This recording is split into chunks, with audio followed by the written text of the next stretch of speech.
Welcome to my YouTube channel CRK blog में आपका स्वागत है। आज मैं आपको लेकर चलता हूँ अक्षय वट गया जी के पावन धरती पर।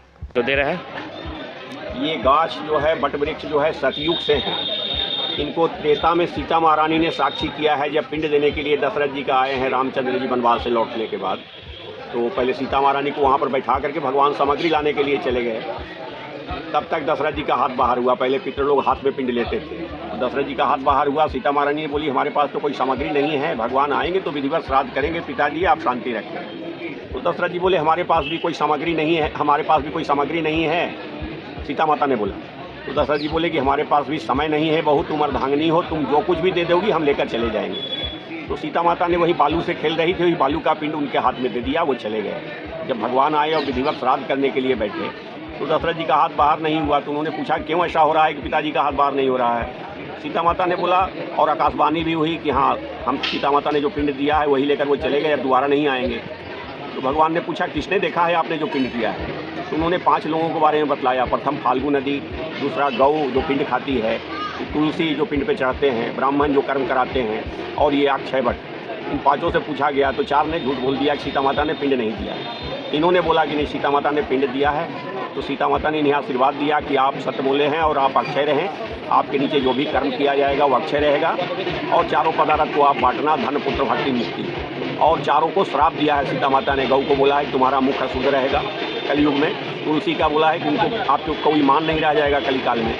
ब्राह्मण को बोले कि कितनों दान पाओगे, संतोष नहीं होगा, तुम दान पाने के लिए ऐसा झूठ बोला है। भगवान श्राद्ध करेंगे तो दान दक्षिणा करेंगे। गौ को बोला कि तुम्हारा मुख अशुद्ध है, तुम पिंड खाने के लिए ऐसा झूठ बोला है, हमने बालू का पिंड दिया है, इस वजह से तुमने झूठ बोला है, तुम्हारा मुख अशुद्ध रहेगा।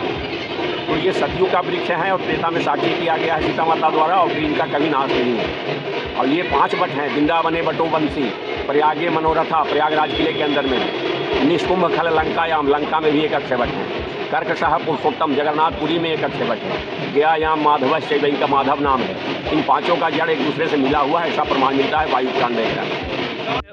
वहाँ तो क्या है अक्षय वट का? अक्षय वट यहाँ जो भी कर्म करने के लिए आते हैं, ज्ञात श्राद्ध करने के लिए आते हैं अपने पितरों के लिए, तो ये साक्षी है पितरों का। और दान का यहाँ महत्व है। यहाँ जो भी आते हैं पितरों के निमित्त दान सब जगह पिंड करते हैं 45 स्थान पे, और उसके बाद यहाँ पे दान करने का महत्व है। तो यहाँ का दान अक्षय है, जो भी किया जाता है वो अक्षय है, इसलिए यहाँ पूर्णाहुति किया जाता है। सुना है कि पक्ष के दौरान जो है कि अंतिम पिंडदान का महत्व शायद अक्षय वट का ही है, इसके बारे में थोड़ा। तो ये अक्षय है ना, इस वजह से सभी जगह करने पे ये साक्षी हैं, इसलिए सभी जगह का कर्म का ये गवाही है, इसलिए पूर्णाहुति जो यहाँ किया जाता है, जो सभी कर्म का ये साक्षी रहेंगे। आपका नाम क्या हुआ? विनोद कुमार दुबलिया। जो भगवान किस पत्ते पर है वो, हाँ कृष्ण का अवतार में आई ना, वो देख रहे हैं ना, उनको मुंह में अंगुली लिए मुंह में पड़े हुए हैं, इस पत्ते पर अक्षय वट का पत्ते पड़े हुए, और उसका नाशवान कभी नहीं है, कभी नहीं। दुनिया संसार न रहेगा लेकिन ही रहेगा, वो भी रहेंगे। आज आज का नहीं बाबू, कितना युग का आज सुन लीजिए। अक्षय वट जिस समय पिता माता ने यहाँ सीता माई ने पिंडदान दिया था, वो समय की ये वृक्ष है, अक्षय वट इनका नाम है। हाँ, उन्हीं का रूप है भगवान विष्णु, वो जो आप मैंने बताया कृष्ण को, उसी का रूप है।